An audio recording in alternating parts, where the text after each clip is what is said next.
Hello, Washington Middle School families. My name is Jordan Goldstein. I'm the Orchestra Director here at Washington Middle School.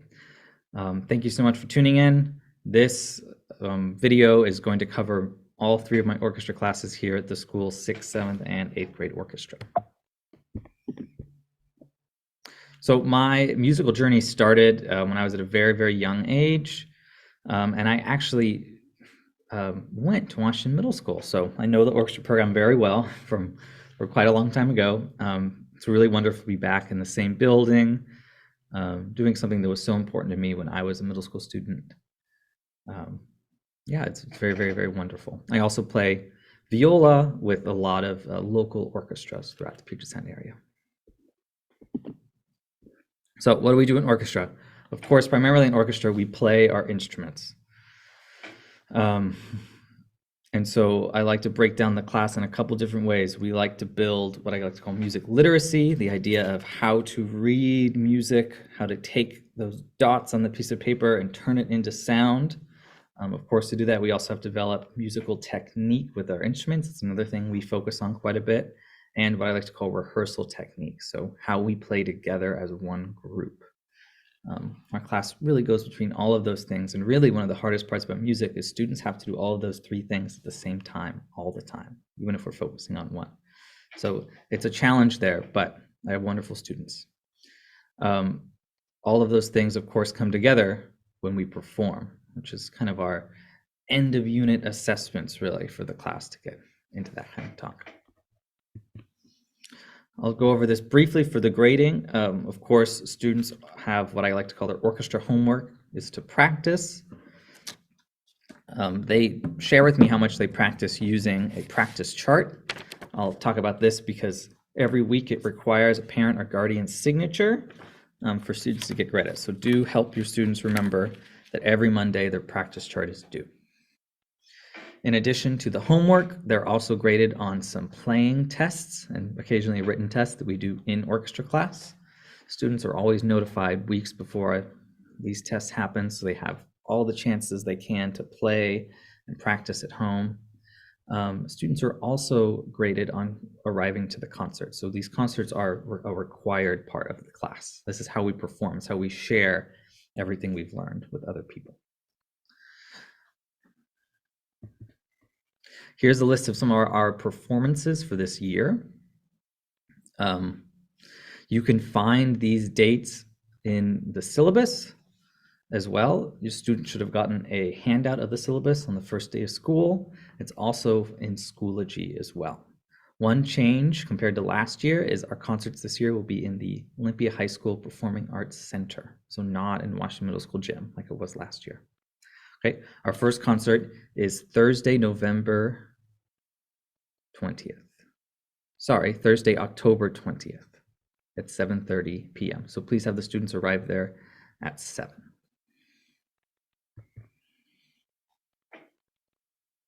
I'll talk a little bit about concert attire.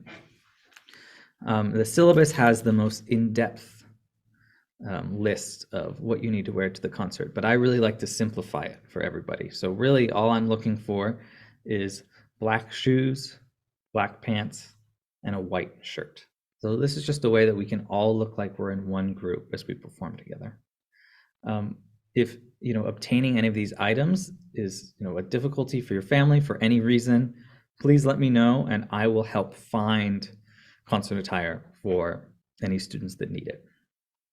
And it's much easier for me to do that sooner rather than later. So please let me know if I need to do that and I'd be more than happy to. I also have a Schoology course for all of my classes. What I do with this Schoology course is I try to put everything on there that the students would need for class. So, in case like a piece of music goes missing, or maybe they lost their syllabus, they can print another one out, anything like that. I try to make that available online as well. New this year, I have an extra folder with some extra stuff in it. And I'll highlight right now that there's a link to musictheory.net in that folder. So if you have students that maybe feel like they forgot some of those note names over the summer break, that might be a good kind of flashcard-like exercise for them to do. For right now, it can even count as a little bit of their practice as well, if they like to go explore that a little bit. The other stuff in the extra stuff folder is more fun musical games. Those wouldn't necessarily, I wouldn't count them as practice, but they are fun. So students, check them out. I like to do a slide on how to help your string student. One of the things really for any assignment, any schoolwork done at home is having a good space free of distraction to do so.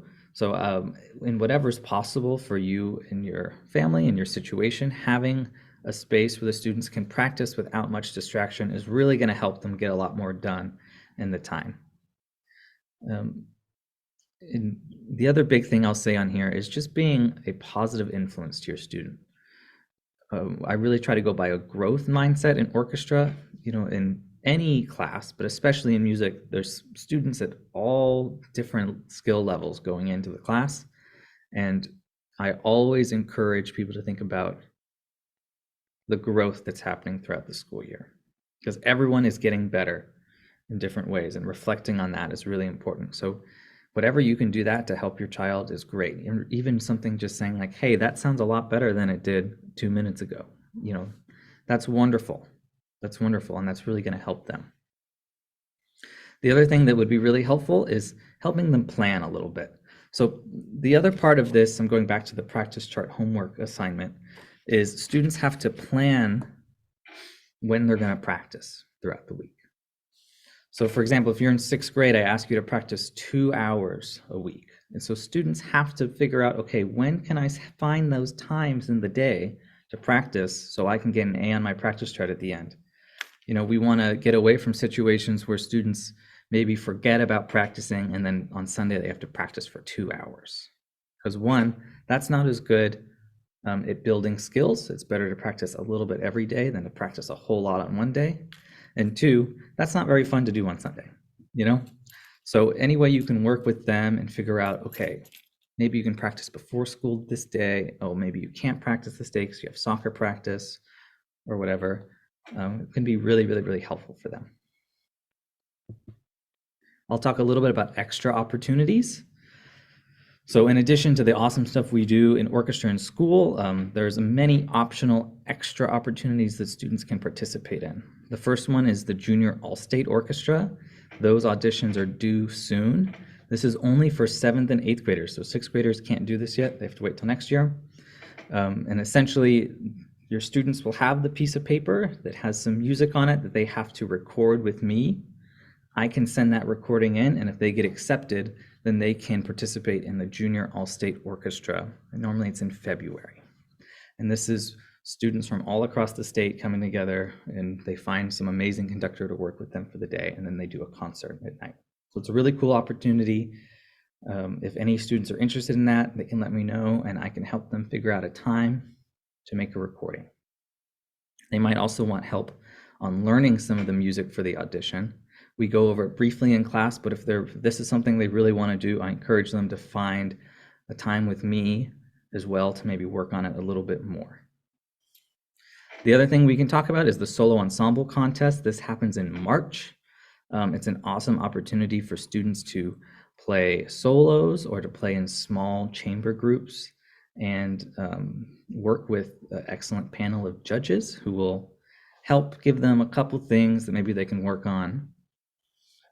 It's really great. I highly encourage anyone to do it. This is open to 6th, 7th, and 8th graders, and there'll be more info on that as the school year goes on. The two other things I'll go over is there is a couple youth orchestras that students can, if they want, participate in throughout the school year. I'm actually the conductor for one of the SOGO youth orchestras. So these kind of work like an after-school sports program, but it's only rehearsal once a week. So it's like an extra ensemble that students can participate in. So if that sounds, if you and your student think that might be a good idea or something you're interested in, feel free to shoot me an email about that. We can talk all about that. Private lessons are another thing that many students, but of course not all students, participate in at Washington Middle School. I have a list of private viola, violin, cello, and bass teachers that I'm free to share with anyone who's interested. I do want to say that, of course, that is no way a requirement to do private lessons and be an orchestra. I know many, many students that go all the way from 4th grade to 12th grade, never do a private lesson, and do very, very, very well in orchestra. So it's really only something that maybe if the music and orchestra seems a little easy for your child, for their skill level, or maybe they entered the program a little bit late and they want to get caught up quicker, this private lessons with a private teacher are a really good way to do that. So please send me an email or have your student ask me about it in class, and I'd be more than happy to share recommendations in my list of private teachers with them. There's also quite a lot of awesome orchestras, community and professional, around in the Puget Sound area that students can go watch. I play in a couple of them myself. If you have any questions about that, I always try to put up the posters for when these concerts are happening in class, so students can have the opportunity to go see professional orchestra play. Okay, thank you so much for listening to my presentation. Please feel free to email me with any questions. It's really wonderful to be back at Washington Middle School, and I think it's going to be a great year. So thank you so much.